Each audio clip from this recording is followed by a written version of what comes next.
Ito ay pwede sa lahat ng manonood. Simula na ng mahiwagang adventure sa Alice Bungisngis and her Wonder Walis. Kapartner ang Nido Fortified at Ariel with freshness of downy passion.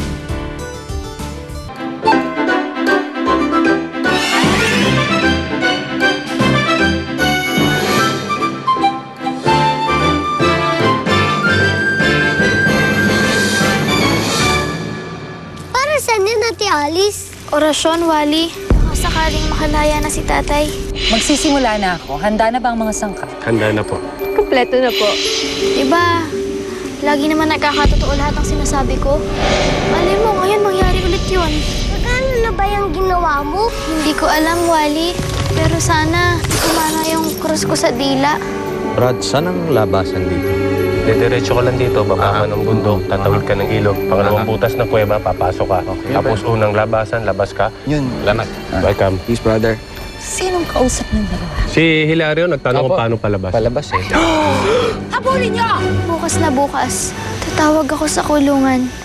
Tatanungin ko kung nakalaya na ba ang tatay Ipeng ko. Kumusta na kaya anak ko? Kailangan ko siyang balikan sa ampunan. Matutuwa si Matilda kapag nalaman niya ang buhay ang anak namin. Sana ba yun? Hanapin mo nga. Yoyo ko kasi ng yoyo eh. Ay! Oh, Ayan oh.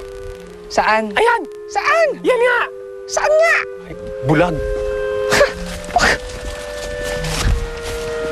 Ayan na. Oh, ano? Wala ka nang kawala, Hilario. Sasabihin mo na sa amin kung asan ang anak mo. Ayos. Ano pa hinihintay mo? Damputin mo na. Ako nakakita eh. Eh, maliit ako eh. Sabay tayo. Kasi. Okay. Ay, sandali! Sandali! Halika kayong dalawa. Halika kayong dalawa. Bakit na naman? Meron ako naisip na pwede nating mas magandang gawin. Talaga? Bukod sa kukunin na namin siya, meron pa. Ano po yun? Hahayaan natin siyang makatakas. Ang sabi niyo sa amin, huhulihin natin eh. Ngayon patatakasin natin. Relax, Tim. Eh kahit naman anong gawin natin, kahit tumambling pa tayo, hindi naman naamin sa atin yan eh. Eh, akala ko po ba gagayumahin niyo? Wala na nga tayong panahon. Ganon din naman yon. Siya rin naman magtuturo sa atin kung nasa ng anak niya, hindi ba? Paano?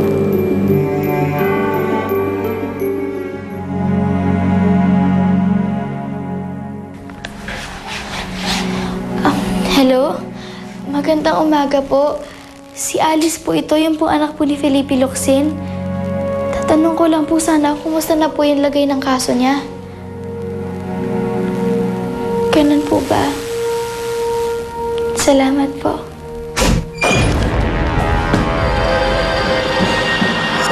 Talagang pumupuslit ka para tawagan ang tatay mo, ano?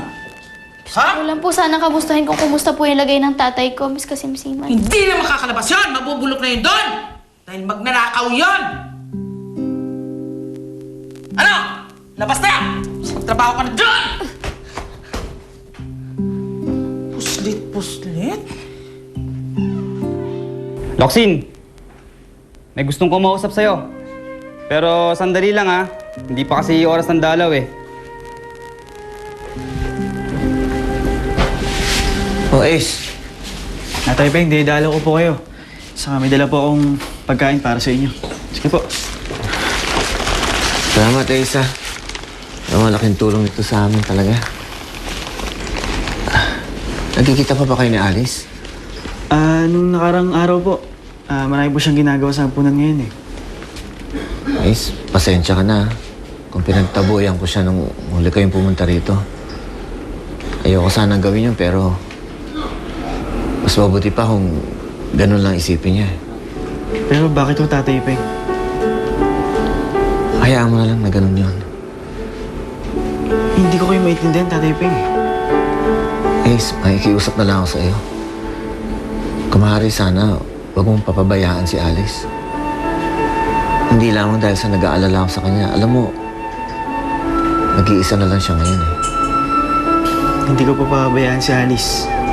Huwag po kayo mag-aalala. Tutulungan ko po kayo makalabas dito.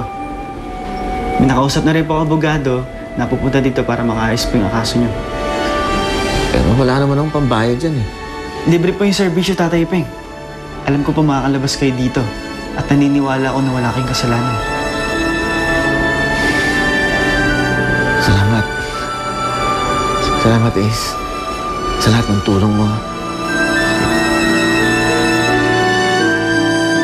Talaga, Masing? Binalikan ka ng magulang mo? Oo, Ate Alice. Bukas daw ay susunduin niya na ako. Masaya ako para sa'yo. Pero wag mo kaming kakalimutan, ha? Oo naman, Ate Alice. Dadalawin ko pa rin kayo dito sa ampunan. Babay na, Ate Masing. Halika, laro tayo. Baka bukas kasi hindi tayo makalaro kasi aalis ka na eh. Sige. Mag-iingat kayo, ha? Buti pa si Masing, makakasama niya na yung pamilya niya. Samantalang tayo, dito pa rin. Huwag kayong mag-alala. Pamilya pa rin naman tayo dito, di ba? Kang sumabat dyan. Hindi ka namin pamilya dahil wala kaming dugong mangkukulam. Hindi naman ako mangkukulam, Wendy eh. At saka isa pa, dito sa ampunan naman, kahit hindi tayo magkakadugo, pamilya pa rin nating tinuturing yung isa't isa, di ba? Isa lang ang pamilya ko, Alice. At yun ang nanay at tatay ko. Kung si Masing binalikan siya ng tatay niya, hindi malabong mangyari din sa akin yun. Talaga, Wendy? Paano ka nakakasiguro na babalikan ka ng nanay at tatay mo? Inihabilin lang daw ako ni Itay dito nun sa apunan. Hindi pa daw kasi nila ako kayang buhayin ni Inay nun eh. Pero oras daw na magkatrabaho siya, babalikan niya ako. Eh, huwag ka magpresintang pamilya ko, Alice. Dahil alam kong darating ang araw na babalikan niya ako. Kukunin niya ako. Na hindi katulad mo na itinapon lang kung saan.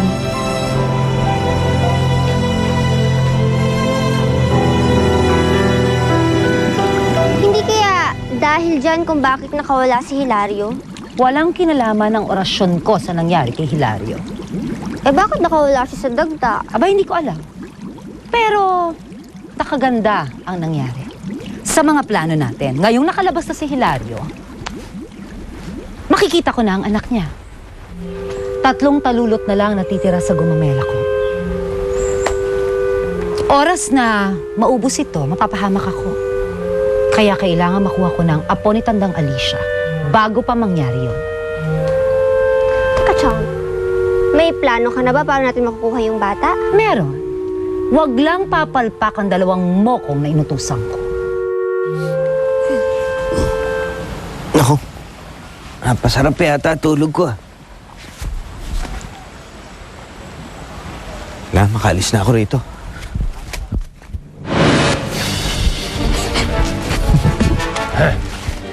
Ngayon, malalaman natin kung asan ang anak niya.